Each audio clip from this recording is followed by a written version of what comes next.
What if the ache of meaninglessness isn't a sign that life is empty but a profound, misunderstood invitation?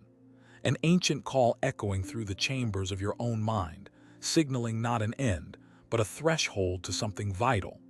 This feeling, so often a source of despair, might be the very key to unlocking a deeper, more resilient understanding of yourself and your place in the cosmos. When suffering is inevitable, Frankl suggests, we are given the chance to bear witness to the human potential to transform a personal tragedy into a triumph, to turn one's predicament into a human achievement. The meaning here lies not in the suffering itself, but in our response to it. It's about choosing our attitude, finding dignity, and even growth in the face of adversity. This is a radical reframing of despair. Logotherapy, therefore, acts as a form of philosophical therapy by guiding individuals to look beyond their immediate anxieties and connect with what they personally find meaningful. It asks, what does life expect from you? What tasks, what loves, what sufferings call for your unique response? The responsibility lies in answering that call, in engaging with the world with a sense of purpose, however personal that purpose may be. Next, we encounter Albert Camus and his potent concept of the absurd. Camus recognized the human tendency to seek inherent meaning and value in life, and the universe's cold, indifferent silence in response to this seeking. This clash between our desire for meaning and the apparent meaninglessness of the universe is the absurd. It's a confrontation, not a conclusion of despair. For Camus, acknowledging the absurd is not a defeat but the first step towards an authentic life. He famously used the myth of Sisyphus, condemned to eternally roll a boulder up a hill, only for it to roll down again, as a metaphor for the human condition. Sisyphus's labor is futile, repetitive, and seemingly meaningless. Yet Camus concludes, one must imagine Sisyphus happy. How can Sisyphus be happy? His happiness comes from his consciousness of his fate, his scorn for it, and his rebellion against it. By embracing the struggle itself, by finding meaning in the effort rather than the outcome, Sisyphus transcends his punishment. He is the master of his days, fully aware of the extent of his own misery, yet choosing to engage with his task. This is the rebellion of the absurd hero. Camus proposes three responses to the absurd: rebellion, freedom, and passion. Rebellion is the constant confrontation with our condition, refusing to succumb to despair or false hope. Freedom is recognizing that without a preordained meaning, we are truly free to define our values and live by them. Passion is living life intensely, embracing the full spectrum of experience, knowing that this life is all we have. Camus's philosophy as therapy encourages us to find joy and meaning not in spite of the world's absurdity, but because of it. It's about cultivating a love for this life, with all its imperfections and lack of ultimate justification. It's a call to live fully, consciously, and rebelliously, finding our own value in the act of living itself, much like an artist finds value in the act of creation, regardless of eternal significance. Then there is Jean-Paul Sartre, another titan of existentialism, who famously declared, "Man is condemned to be free." This statement underscores his concept of radical freedom. Because there is no God or preordained human nature, we are entirely responsible for what we make of ourselves. This freedom is a heavy burden, a condemnation, because it means we cannot escape responsibility for our choices. Sartre's existence precedes essence means we first exist, encounter ourselves, surge up in the world, and define ourselves afterwards. You are not defined by a job title, a social role, or past mistakes. You define yourself through your ongoing actions and choices. This can be terrifying, but it is also incredibly empowering. It means you are never a finished product. You are always in the process of becoming. This radical freedom comes with profound responsibility.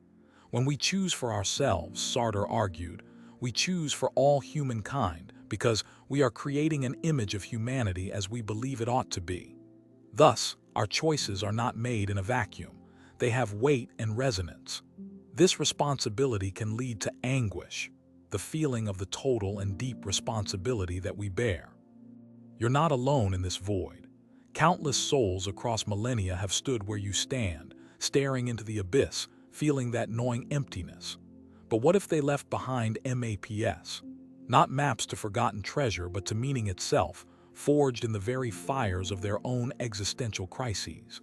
These aren't simplistic answers, but powerful, time-tested tools designed to navigate the human condition. Sartre also warned against bad faith, deceiving ourselves to escape this freedom and responsibility. This happens when we pretend we are not free, blaming circumstances or our nature for our actions. For example, a waiter who overly embodies his role, acting as if he is nothing but a waiter.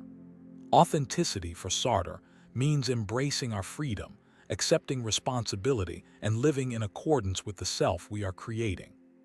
As a form of philosophical therapy, Sartre's ideas compel us to examine our lives for instances of bad faith.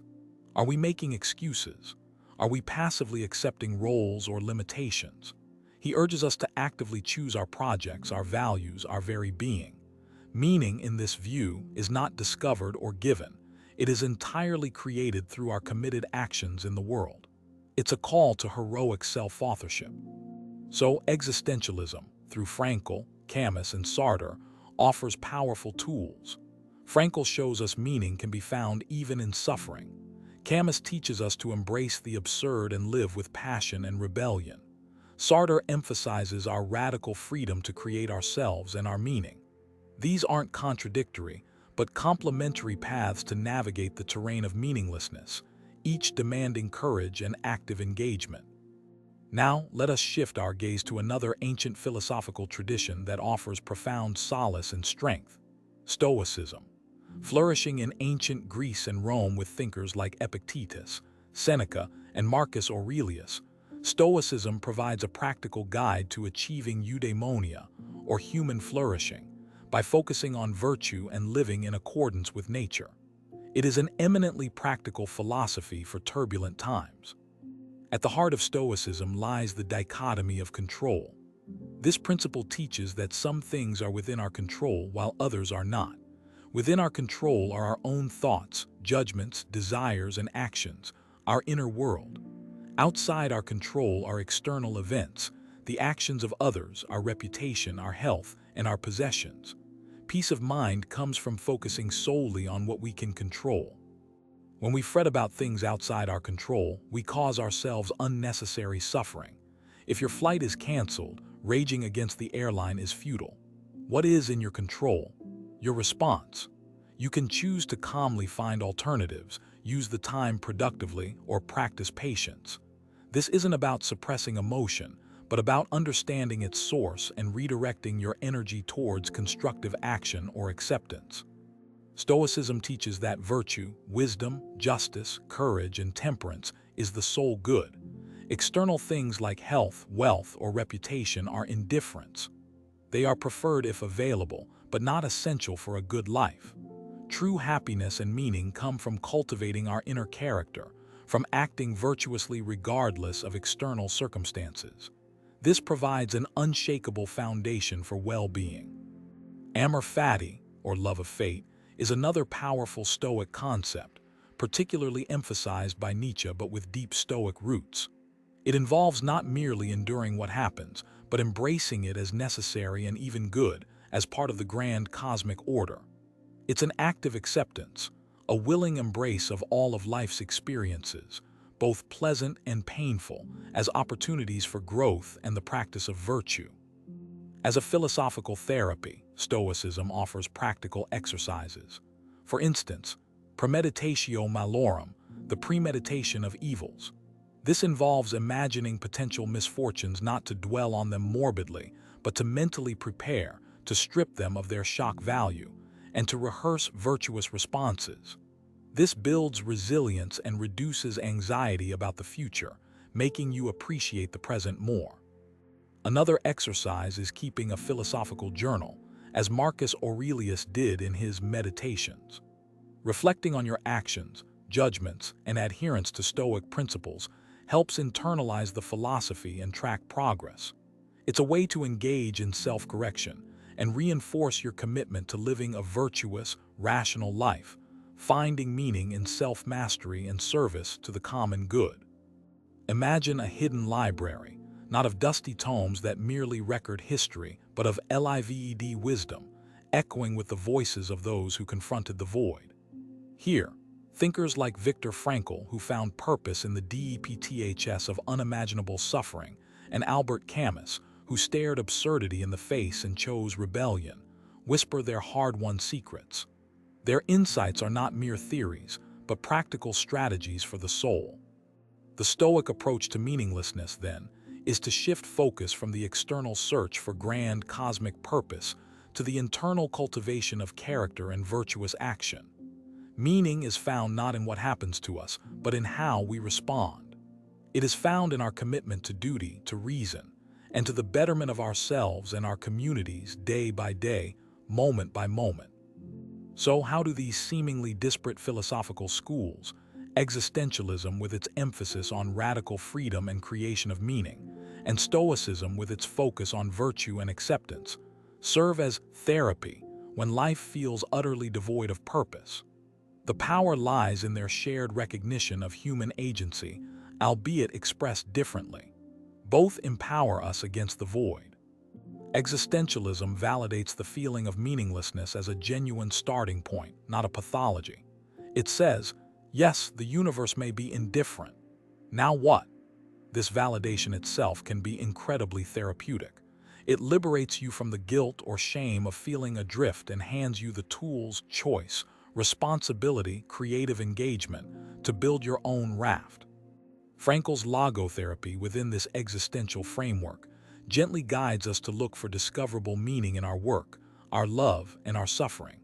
It's a practical search, not for an ultimate WHY, but for immediate personal what's. What can I do? Who can I love? How can I grow even now? This shifts focus from passive despair to active engagement with life's possibilities. Camus's embrace of the absurd is a therapy of joyful defiance. It allows us to stop fighting for a meaning that isn't there and instead pour our energy into living the life we have with passion and integrity. It says, "The world is absurd, wonderful. Now I am free to create my own values and find joy in the struggle itself." This reclaims agency from cosmic indifference. Sartre's radical freedom, while initially daunting, is ultimately a therapy of empowerment. The realization that you are the sole author of your life's meaning can be a powerful antidote to feelings of helplessness. If meaning is not fixed, then it cannot be permanently lost.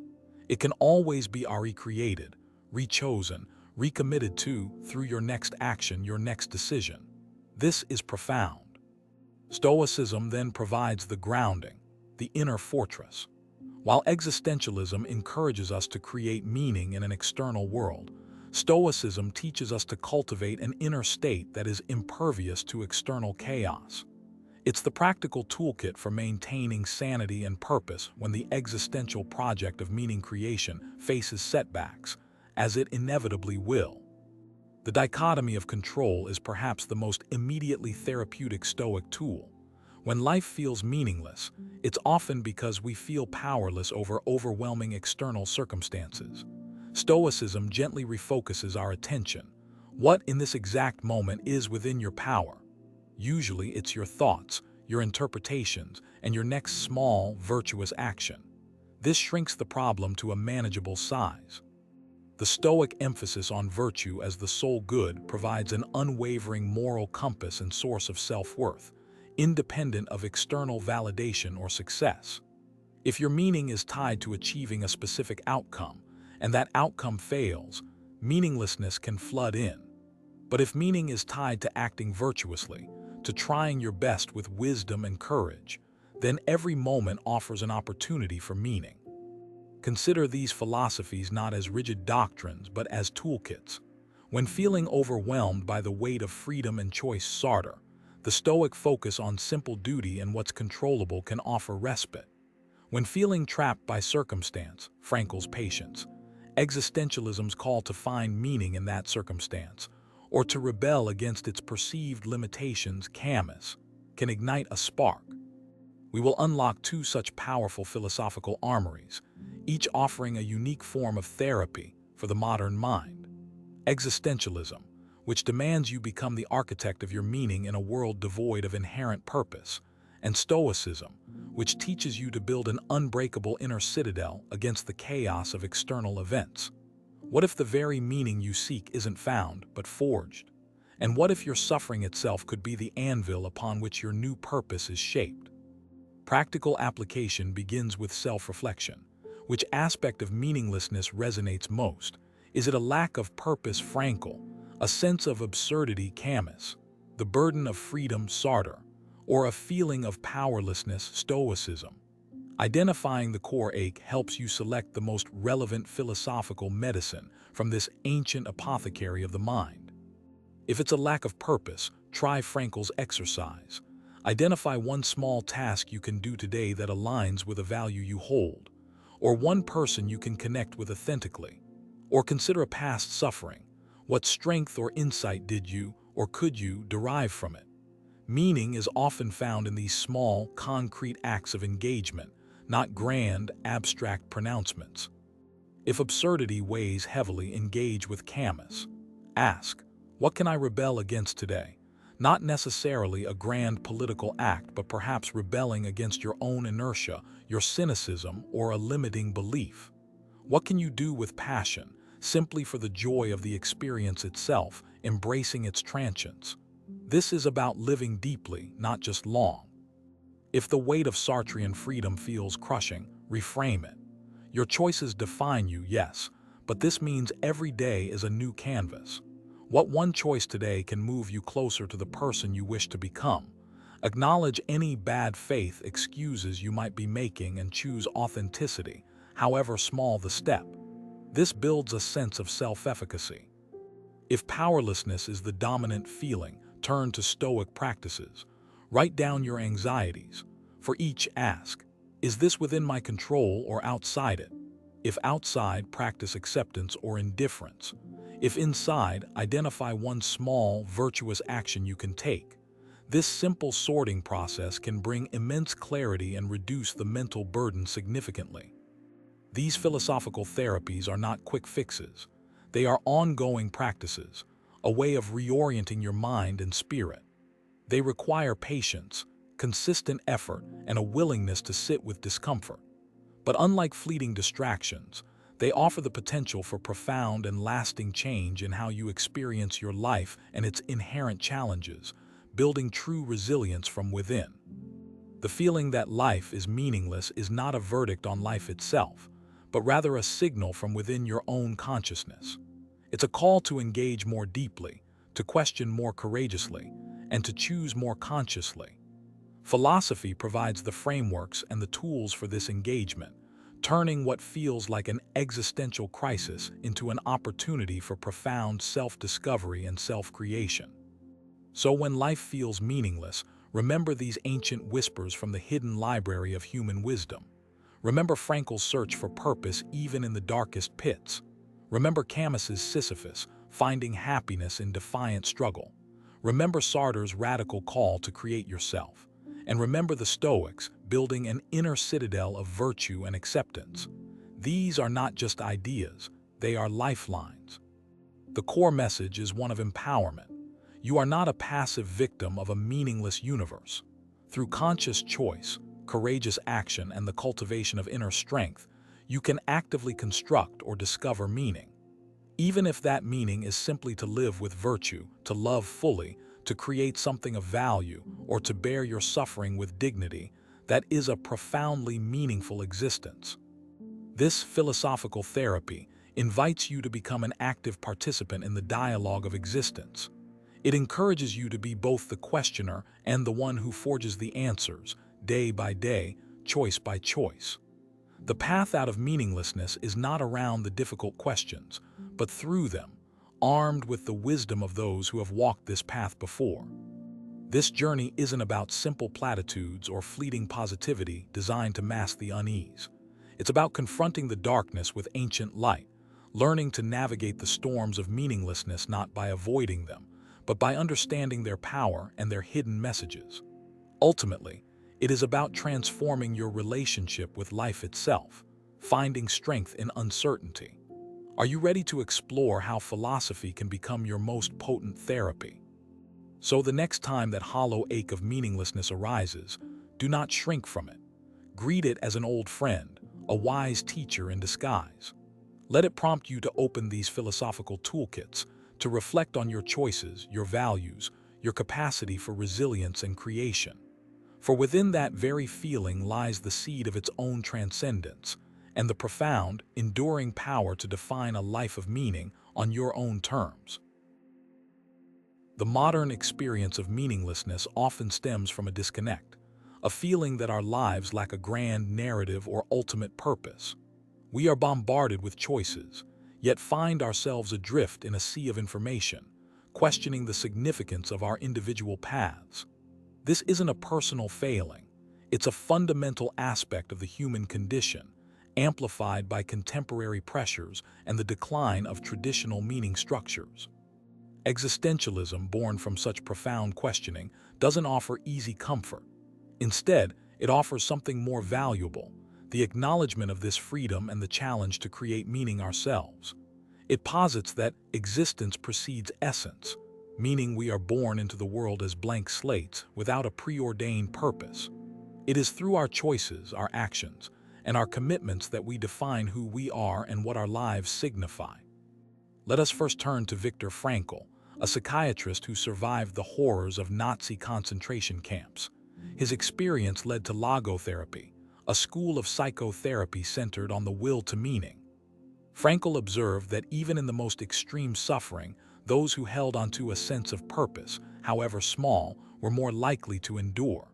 Meaning, he argued, is not something we invent whimsically, but something we discover. Frankl identified three primary avenues through which meaning can be found. Firstly, by creating a work or doing a deed, through achievement and accomplishment. Secondly, by experiencing something or encountering someone through love, beauty, or nature. And thirdly, and perhaps most profoundly, by the attitude we take toward unavoidable suffering. This last point is crucial when life feels meaningless.